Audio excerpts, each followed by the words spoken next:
So the real question is where do you start? Well, the place you start is making sure you got enough fuel in the tank. And what I mean by that is you have to have a personal lead generation strategy, a plan. You have to win before you start, like we always say. And what that means is how many leads do you need in order to grow your business? What type of needs? What are the conversion cycles of those leads? Are you going to be investing money or time? How much do you really need to invest in order to hit your goals? If you're not hitting your goals, you might not be investing enough. And what solves that is having a personal economic model. And that's basically having a lead generation strategy, a plan that's going to align with your goals. So what are all of the assumptions? We're going to talk about that now with my co-host Woods Davis.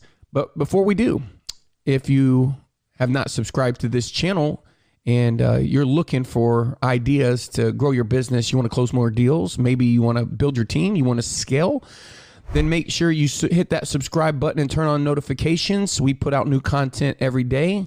For those of you that don't know, my name is Michael Reese. I'm a digital marketing expert, an agent, a real estate coach, and I teach realtors and team leaders how to scale their real estate businesses through digital marketing, content creation, and social media. And I'm here with my co-author of Digital President, Mr. Woods Davis. How you doing, brother? Man, I'm doing great. Excited to be here. Well, this is a really strategic topic for us because this is something we do. For those of you who don't know what we've been up to partnering with agents across North America. And what that means is imagine if you could have one of the best marketers in the country, one of the best strategists when it comes to building a real estate team, which means someone there to help you make the decisions, but more importantly, more important than making the right decision is making the right decision and making it in the right order. What if you had all of the leads? What if you knew the answers to the question to what people you should hire? Well, when we partner with people, we help them do exactly that. And if you want more information about the partnership program, check out the details below. One of the things that happens when someone partners with us, one of the very first things that happens is they get on the phone with Mr. Woods Davis and we do a launch call. Now, originally, when we were growing our real estate business and we were doing our original version of what I would call as our partnership program, everything would start with an agent reaching out to us, wanting to grow their business. And they would say, really, what do you do for me? And at the heart, you would start by asking them questions on, well, what are you currently doing? Trying to find out a little bit more about their business. And what you would find out real quickly is that they were kind of just shotgun approach. Honestly, a lot of the times, it was very surprising how they would make it because they didn't have anything that was predictable. They didn't have any place where they would make adjustments. And so early on in our current original partner strategy that we launched in 2016, we learned really quickly that we would have to have a budget for how much time, how much money we would invest. And now that's actually evolved into what we do today. And so we're going to talk about that. We're going to talk about making that lead generation plan. So Woods Davis, let's dive into the question first is why is having a lead generation model even important for someone? Because most people don't have one. Well, I think that the answer to that question is it's really one of the only ways that I've really discovered to grow a really scalable business. A lot of people come to us and they are just working with their sphere or they're working with referrals from, friends and family members, and they don't have a real predictable way to generate new clients. And when you're building a business, you have to have a predictable way to turn advertising dollars or capital into profit, right? So we're in the business of converting capital, whether that's human capital, meaning labor, time, into profit, or whether that's an investment of money spent on things like lead generation and marketing to convert that into profit. Okay. And so that's the fundamental, principle, core driver of the business. Well, let me chime in because I want to tell you, a lot of people aren't going to understand what that means. And for you, when you say, well, it starts because it's going to be scalable. For me, it happened for my first experience with any of this happened at the lawn service level. Then it happened at the gym level. At my gym, when I would take over a gym and I'd help them be profitable, the very first thing is I would look at their TI book, their telephone inquiry book. And I would say, how many telephone inquiries does Quorum get? How many does Plano get? How many does Meadow Creek get? And I knew based upon how many incoming calls, how many deals I should expect from the phone, period. I knew that. And I knew how many walk-ins we had because we had a guest register that would say if we had TIs coming in. And it was literally that where what I would do different is I would do door hangers. Now in the gym business, I would go down to around parking lots and I'd put them on the windshield wipers. In the lawn service, I would put them on doors. But I got to the point where I knew how many door hangers and how many marketing pieces had to go out in order to get a client. It was very simple. We knew that if we printed X amount, we could send out X amount, and that meant we would get X amount of inquiries, and X amount of inquiries would lead to X amount of clients. So at a fundamental level, when I got into real estate, it happened because I didn't have money. And this is one of the very most important decisions you have to decide when you're creating a model is what do you have to invest? How much money do you have to invest? How much time do you have to invest? If you don't have any money, then you have to invest time. Then you have to lay out the assumptions around time. And so the assumptions around time, I can only go off of what Chet Holmes says is every agent, and he says in the book, Ultimate Sales Machine, every salesperson who doesn't have a full pipeline, which if you don't have a full pipeline, you know, should be working 4 to 5 hours per day doing the activities. And in our business would be prospecting. That would be reaching out to people, which would also be known as chasing the business down, right? Which unfortunately the goal is to, once you chase enough business down, you can invest a portion of that into marketing. So let's talk about, the first question on a launch call with the new partner. How does that start? Well, usually, we start by identifying what is the goal, right? What is the income goal for the year? If we were going to look back 12 months from now, what would we have to say would be, what would have had to happen in terms of your generating income for this to be a great decision? And so let's just simplify and get a goal around how much money do we want to make? What is our average price point in our marketplace? What's our average commission? And then just do the simple math of how many transactions we need to close this year in order to hit our income goal, right? That's the baseline of any plan, is setting the goal. And once we've kind of established, the goal, and we know we need to close X amount of transactions this year. What's that look like every single month? Maybe, for example, if we want to close, let's say 36 transactions this year, then we know that we need to just close 3 every single month. Okay, so now where are those 3 going to come from? And that's where we start actually creating a plan around getting those 3. There was a young lady, Woods, that I had a call with. I sent you the recording. And she was basically telling us what wasn't working. But the truth was, it was working. What are your assumptions, right? Like if you're generating home search leads and you're expecting to get more than a 3% return or a conversion on those leads, well, you're trying to do something that most people can't do.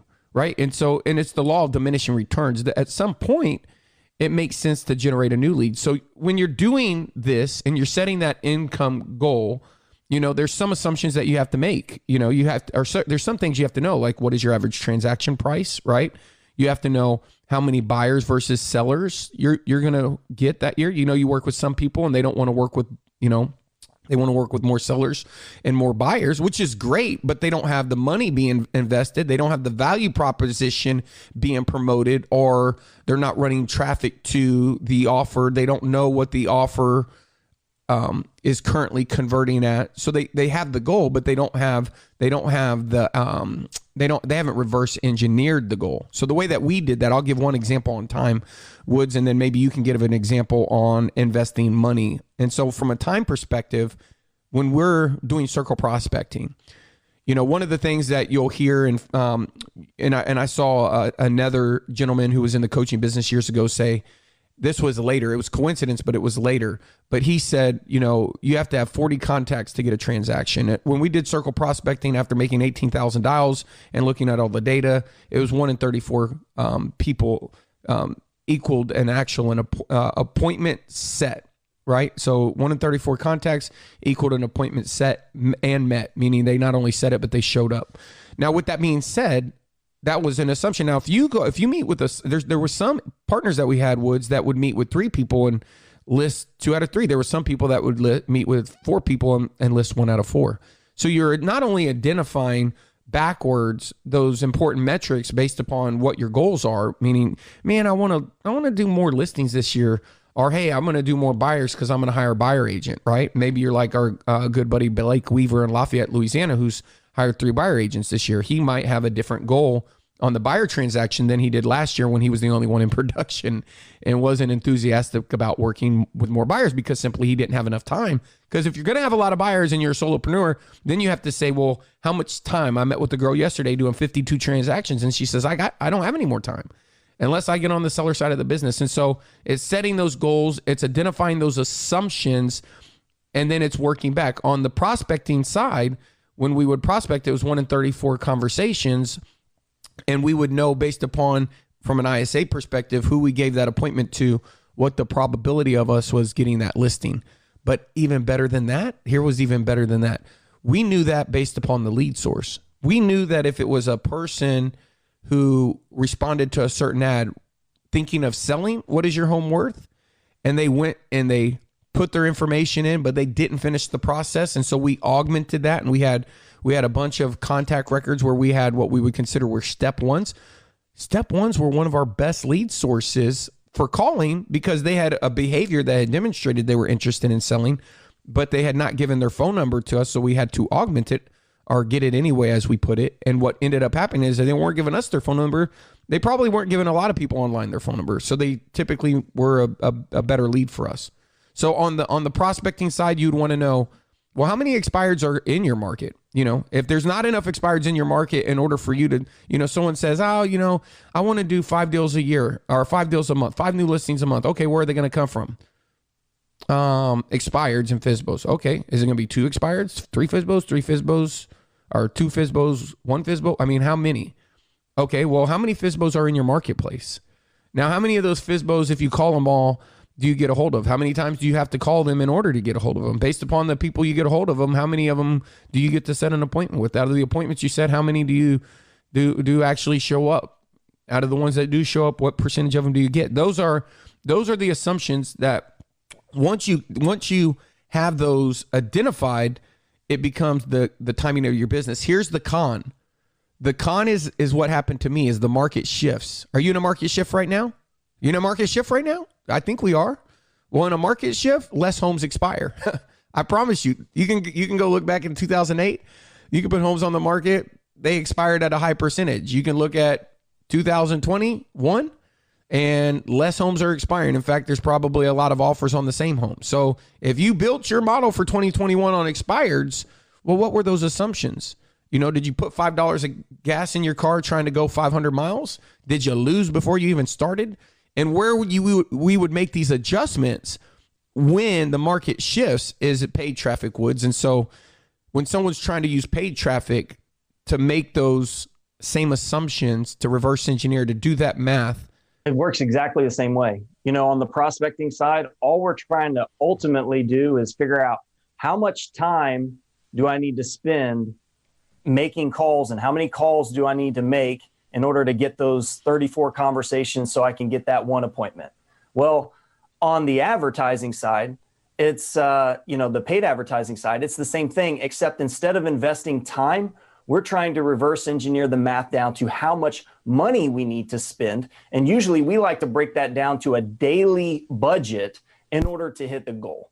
And one of the things that we see all of the time is when I meet with partners is that they've never actually done that exercise. And I'd say probably 90% or probably 95% of people, even people that are performing at a very high level, do not know the number. They do not know the baseline important number. So I'm going to just walk you through kind of like the numbers that we look at and kind of share some examples with you on, you know, what I've experienced in the past as I've helped, you know, hundreds of real estate agents really dial in a plan to get predictable paid advertising working for them in their business. The first thing that to consider is to look at the things that you're already doing. You might think that something's not working just like the woman that you talked to, and it actually is working. You might think that something is working and it's not really working, or it's taking too much of your time. So I always like to ask people, so what are you doing right now? And I'll share a story. I was actually, so I met with a partner and they really wanted to cancel their Zillow leads because they thought that they could invest that money elsewhere and maybe get a greater return. Well, we ended up doing the math and we found out what he was spending. And ultimately, the best way to compare different lead generation strategies is to identify what your customer acquisition cost is. Meaning, all we're trying to figure out is how much do you have to spend in paid advertising in order to generate a client, right? And that's the baseline number that we can compare every strategy. And once you identify that for each source, it's very easy to see, hey, this one outperforms this one. This one has a better ROI. It costs me $600 to acquire a customer from this source. And it cost me $800 to acquire a customer from this source. It cost me $2,200 to acquire a customer for this source. And now it's easy to compare and make decisions. So what we discovered is that his customer acquisition cost on his Zillow leads was good, and it was producing basically about a 6x ROI. And in comparison to some of his other sources that he was doing, some of his other sources were producing at a higher ROI than that Zillow. So on the face value, it was like, hey man, let's turn this thing off.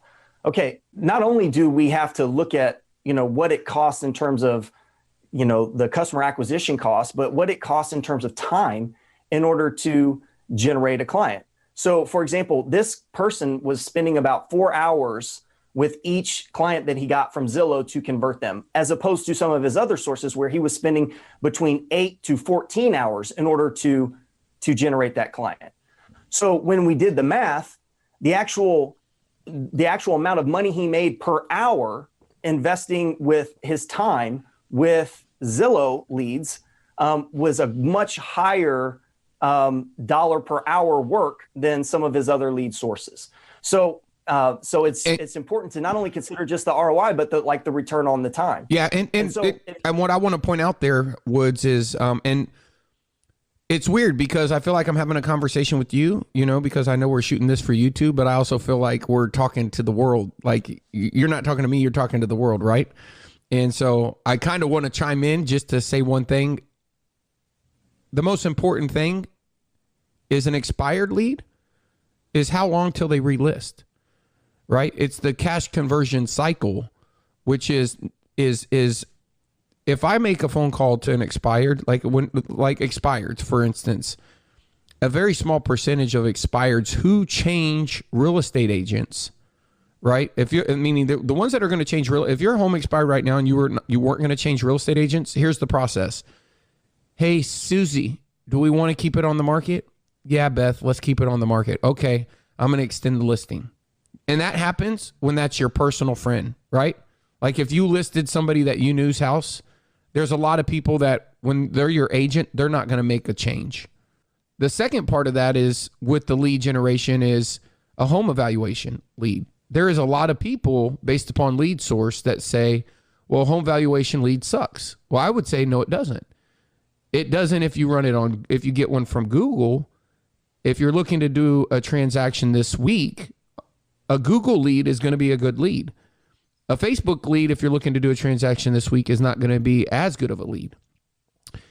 An offer to buy your home for cash is going to be a great lead if you're needing to do something now. If you're not looking at doing something now and you're looking to get up to 18% or more, it could be implied that that might take a little bit more time, but the actual net of the sell is more important than the time frame of the sell. And so the value proposition, the traffic source, those things are going to have a huge effect when it comes to the seller side. On the buyer side, this is what I learned from my mentor, and I believe I very rarely have shared this, maybe 2 times in 15 years. It was Tim Grubbs, and he said, Michael, I'm one of the best working with buyers. And the reason why is I can get a buyer to switch gears. Buyers have 5 gears, and I know how to get them to switch gears. And I can take a buyer who was 6 months out, and I can get them excited about a buying house this month. I do it all the time. And so that is through skills, through education, through proactive management of that relationship, by future pacing them so they know. So I'll give you an example. You take a client out to look at a house. Prime example. You're done looking at houses. First of all, did you meet them at the house or did you meet them at the office? Did they ride in your car or not ride in your car? Let's say that you were smart and you met them at the office and you got them to come back to the office, right? Because there's an argument, well, don't let them ride in your car, let them ride in your car. We should ask Tim what he would do. But if you come back to the office, one thing that you could do is you could bring them in and say, hey, listen, out of all the houses we saw today, which one is the one you like the most? Okay, well, if that's the one you like the most, what I want to do is kind of walk you through the steps of what would happen next, so you can kind of see how easy it is. So if we were going to make an offer on that house or some other house in the future, you would know exactly what to do. And what the argument there is, when you show a buyer the next step and they're not intimidated about the next step, the ability for them to take the next step is easier. And man, I seen him. He was the number one individual producer for the largest franchise in the world when I started in real estate, 31 closings in 1 month. And he will tell you to this day, he could move that buyer along faster than somebody else who doesn't have that training. So when you were saying time, Woods, you were saying, well, how long does it take you? It's not only how long does it take you, but another thing is that you always got to remember, you can get better. You can get a better value proposition. You can get a better traffic source. You can get a better strategy. And that's why people partner with us. People partner with us because they don't have to guess. You know, when people think about, well, can my business double? Yeah, your business can double. If we can have your landing page convert at to 100%, if we can get the people that you're currently contacting, for every lead you get, maybe you only contact 20. If we can get that to 38%, now we're working on geometric growth. We can double your business by leveraging, maybe we're now targeting a higher average transaction price, right? And so through all of those things, which is part of the lead generation strategy, when we say, what is the goal? We're saying, okay, on the sell side, if this is the goal, then what neighborhood are we going to target? Are we going to use a circle prospecting strategy so we can get listings at this price point, which also translates to getting buyer calls on those listings, which now increases our buyer transaction rate? What I really like about what you just said was also the skills factor. The skill factor being, the overarching, catalyst for some of that geometric growth. Because across every single step of the marketing process or the sales process, wherever you're having interactions with the client, your skills are going to determine your success rate. So just like you said, you could have the same listing agent go out on the same appointments, and one is going to close 2 out of every 3. The other one's going to close 1 out of every 4, right? So skills can be learned.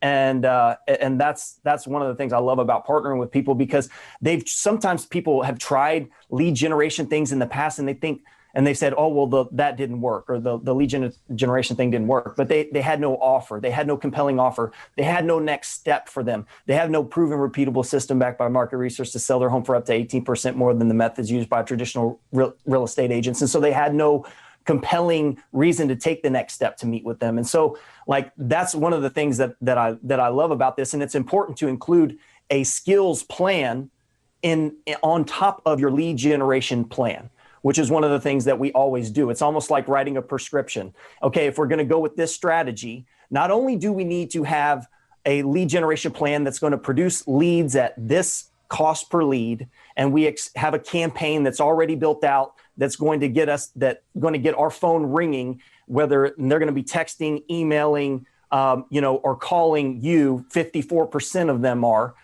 It's about, okay, well, what is the next step as far as what are you going to say? How are you going to say it? And what are the next steps that we're going to do in order to advance those people to an appointment? And I think that that's one of the biggest things that people overlook when it comes to lead generation, is that, the job of marketing is simply to put people into a sales process.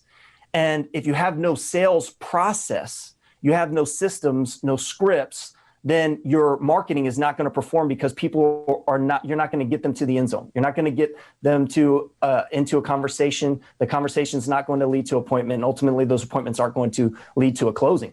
So let me give you a real life example of how this works. When I meet with a partner, I literally have a document where we break down, everything that you're currently doing in the business, and determine what are you doing that's producing clients, what's working, what's not, what the customer acquisition cost is, what your ROI is, and what your ROT, your return on time, is for every source. Then we start to compare that with, first of all, we make a do more. Should we double down on certain things, or should we stop doing certain things? And then we compare that with some new strategies that we could implement that we have proven over time across different markets. It's going to be different from market to market. You know, if you're in Florida, we're probably going to focus on waterfront property. We're going to focus on, there's certain niches that we're going to focus on, versus if you are in Toronto and we need to focus on, you know, city view high-rise condos. So there's some considerations and kind of some built-in niches that we know perform extremely well.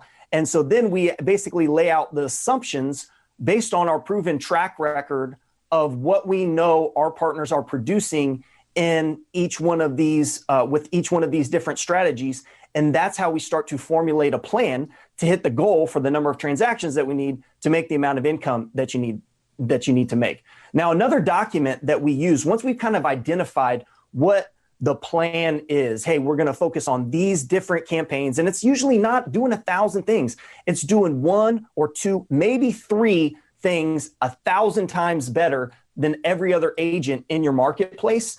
And when we've identified that, we simply break down the math to get to what is our budget going to be? What is the inputs that need to go into this in terms of time and in terms of money?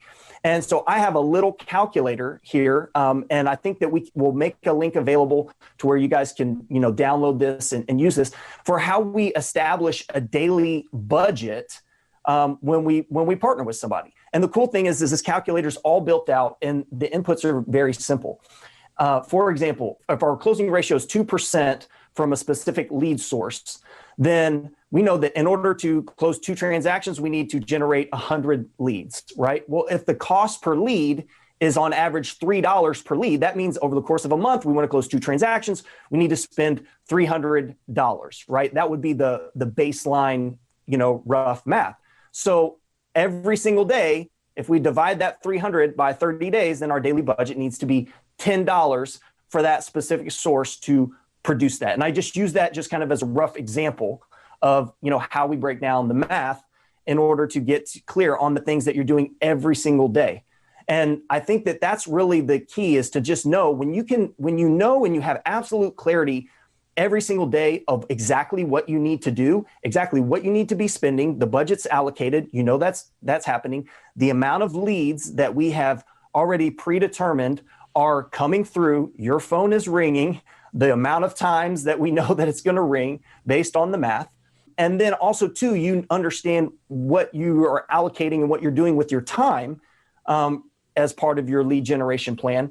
Then you just have such a solid foundation and a predictable, consistent flow of business. And that's really what leads to, you know, building a predictable, consistent business on executing this plan. And here's the thing that I'm going to tell you, and this is one of my biggest takeaways for those of you who are extremely interested in really creating a plan. This is where I would start. If I became your business partner tomorrow and we wanted to sell 100 homes, we wanted to sell 500 homes, if we wanted to sell 1,000 homes, it wouldn't matter how many homes we wanted to sell. We would start with doing the math. We would start with what do we have to invest, how much time. We would make assumptions of, okay, where are we currently spending money? Are we maximizing what we're already doing? Could we get a better return on our time, energy, and effort by changing our lead source, changing the neighborhoods that we target? All of those things would be extremely important. But here's what I want you guys to know. You have to have a plan. Creating a plan is what I would consider one of your highest leveraged activities, okay? If you don't know what high leveraged activities are, or you haven't identified yours, it's a good place to start. I'm going to put a link in the description and a video where we actually walked you through how to determine your high leverage activities, meaning if you're seeing other people in your marketplace grow and it seems like they're doing it effortlessly, whether they're conscious or unconscious, they're probably just doing the right things that you're not doing. So the question is if me and Woods took over your business today, what things would we do right now? Where would we focus? What would we pay attention to with our time, energy, and effort? Well, if you want to know, again, I'll link to that video. Or you can actually click on the link right up here. I think it's somewhere up here. We'll link it right here and you can watch that video. Because one of the reasons why you wouldn't have one of these plans is that you would never take the time to do it right. You'll find the time to do it over. You're going to pull the trigger, but not hit the target. If you want to win before you start, if you really want to build a business, then creating a lead generation strategy, a personal economic model, a lead generation plan, that here's what it does. It prioritizes what you're going to focus on and what you're not, what things you're going to do more of, what things you're going to stop doing, where you're going to get a return And prioritization just is basically saying, if you could only do one of the things out of all the things that you could do, which one would you do first, then second, then third? If you don't have that laid out, we'll lay out a plan for you. All you got to do is go, make sure you go to 6-Star Strategy Call. Now, listen, we do this for people who are thinking about partnering. So if you have zero interest in partnering with us, where we won't charge you a dime and help you grow your business. If you have no interest in learning any more about that, then definitely don't need to jump on and do the plan. You'll have everything you need in this description below. But if you would like to do one with us, no cost, no obligation, just say, hey guys, listen, if I did partner with you, what would you have me do? Where would you have me invest my time? How could you help me? And more specifically, how could you help me do that without charging me a dime? Then again, go down into the description. We'll have the partnership details, why partner with us, and a link on how you can get in our calendar. I like this one. If you like this video, make sure you hit that like button down there. And while you're down there, make sure you give a comment. We'd love to hear about right now, what is your number one lead generation source? Share any metric right now that you feel like is a metric somebody could learn. What's the number one thing right now that you're doing to invest your time in order to get a return? And what do you think is the number one lead generation source? What leads are the best for your business? Is it sphere of influence? Is it past clients? And more importantly, we'll just make this, which out of those leads, which ones are the most scalable? Leave us a comment below while you're hitting the like button. Also, we put out new content every week, so make sure you subscribe and turn on notifications. If you're interested in learning more on how you can grow your business, grow your profitability, do it, and do it with intention by building a business that works harder for you than you do for it. Not by doing it by just working more hours, but a little bit more strategic. And like we always say, we will either see you at the top or from the top. And more importantly, the best life to live is a life by strategy. Thanks, Woods.